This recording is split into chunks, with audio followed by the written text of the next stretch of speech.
Hey guys, it's M.K.S here, back with another video. So today, I mean it's 11:15 here in the UK, but at night. So, but anyway, weather-wise it's been quite good so far, but hopefully it'll last.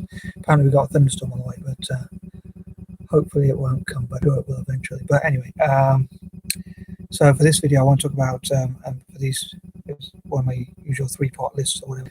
I want to talk about solving problems. So I suppose the first step is to see what problems there are in the world, like global warming, climate change, whatever,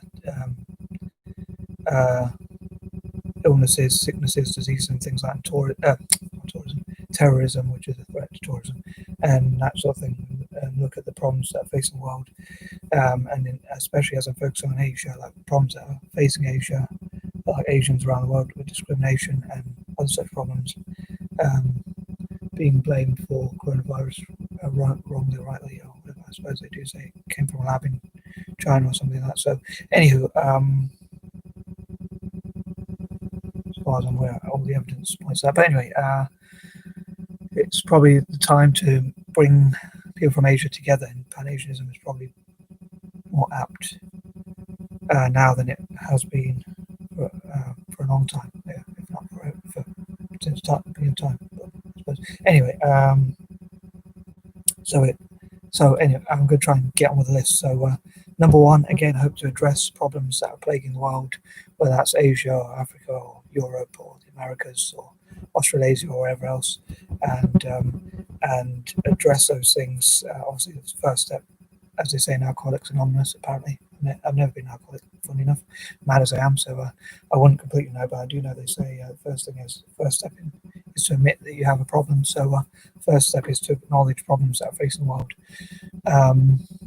Number two, I hope for people from Asia, like Asian scientists, possibly also working with Africans and other people around the world, will look at how to solve those problems, e.g. scientists, doctors from Africa and Asia, scientists from Africa and Asia especially, and that sort of thing, networking together to teach each other and learn from each other and do experiments, hopefully positive experiments that look at how to help people and cure diseases and illnesses and global warming.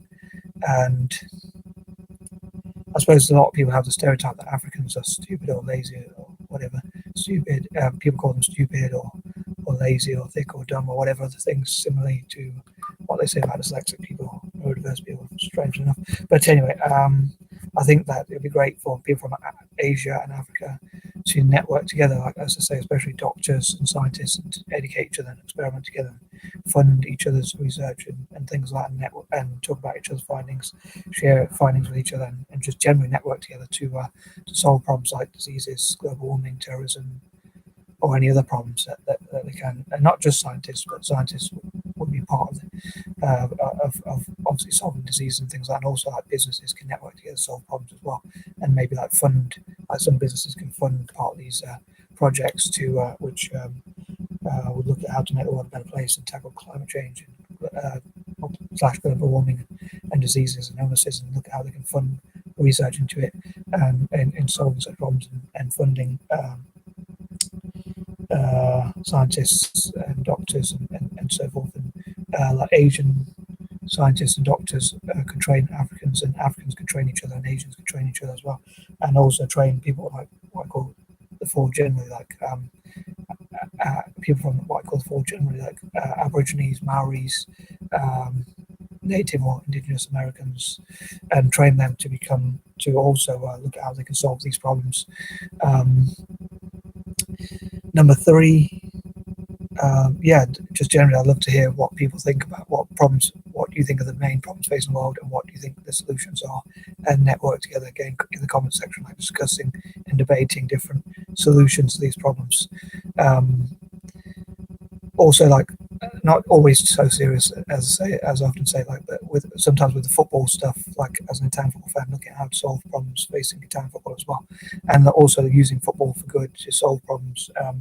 Number four, looking at how to solve wars and limit conflict, and bring people together, build bridges, and help people to network together, especially from what I call the four.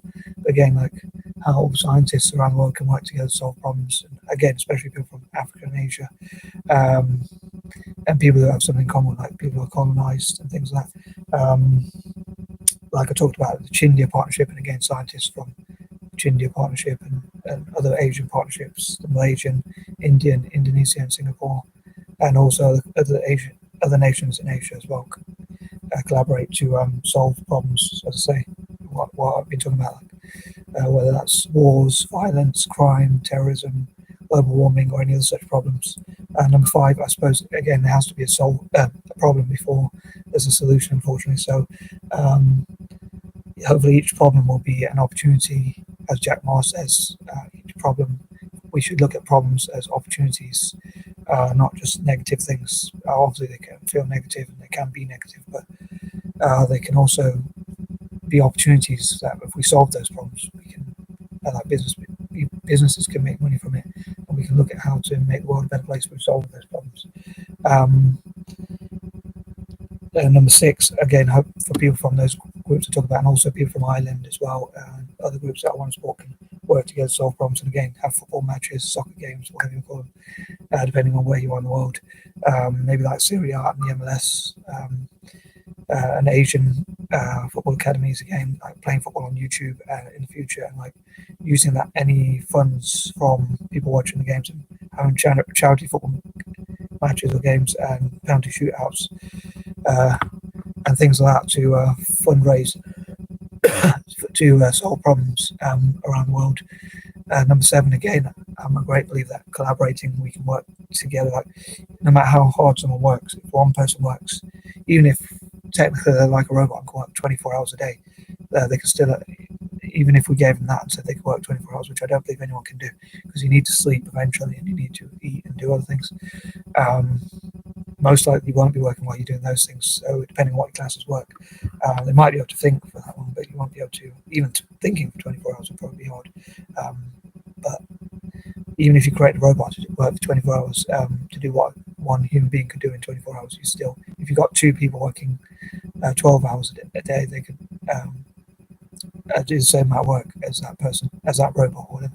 If you've got three people, they need to work 8 hours a day. So the more people we have, billions of people from Asia and Africa working together, networking together, training each other, and learning about STEM and solving problems, especially in Africa, learning about STEM as well, and how science, tech, engineering, and maths, and all those sorts of things, entrepreneurship, and languages and communication can be used to solve problems.